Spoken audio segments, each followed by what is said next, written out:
"Sir, you're not allowed to—" The officer's voice trailed off as the young mother stepped forward, clutching her baby with trembling hands. Her lips quivered. "Please, just one moment." The royal guard didn't flinch, stone-faced, towering, still, just like the centuries of soldiers before him.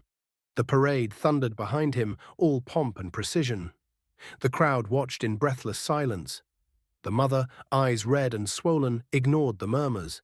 She looked desperate, like this single act was the only thing keeping her upright. "He needs to see you.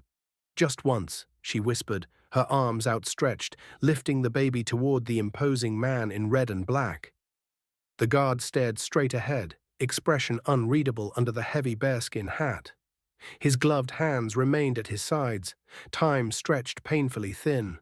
Someone in the crowd scoffed, "She's crazy, he's not even allowed to blink." But then he moved. With glacial calm, the royal guard turned his head ever so slightly and knelt. Gasps rippled through the crowd like electricity. Tourists dropped their phones. Children stopped mid-scream. The baby giggled. Gently, so gently it broke hearts, he reached out and cradled the child in his arms. The rifle never left his side, but the cold, mechanical image shattered in an instant.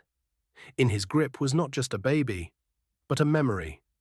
Because what no one else knew, not the crowd, not the superior officer inching toward him in confusion, was that 6 months earlier this guard had stood graveside, full-dress uniform, medal pinned over his heart, saluting a coffin that held his younger brother, another soldier, another father, and that baby now in his arms. It was his nephew.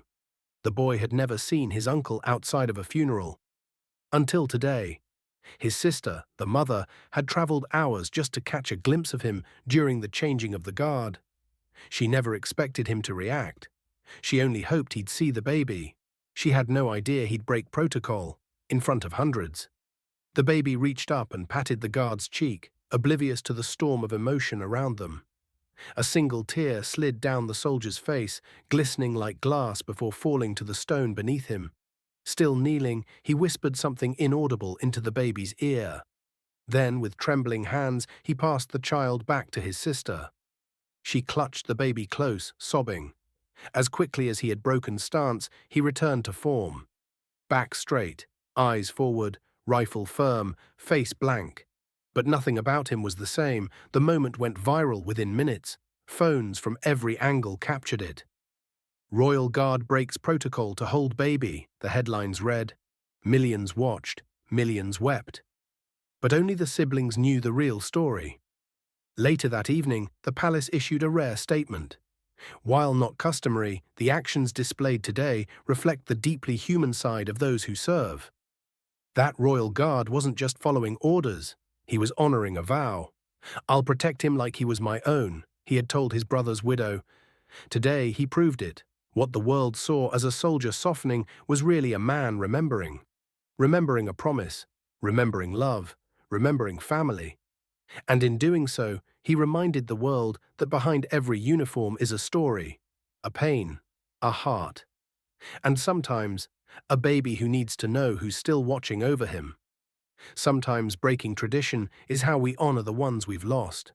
Behind every stoic face lies a soul shaped by love, grief, and loyalty. The crowd that once stared in disbelief now burst into claps, cheers, and tears. But the guard, he didn't flinch, he stood tall, and for the first time in a long time, he felt peace. If this story touched you, subscribe to the channel, hit that like button, and drop a karma in the comments below.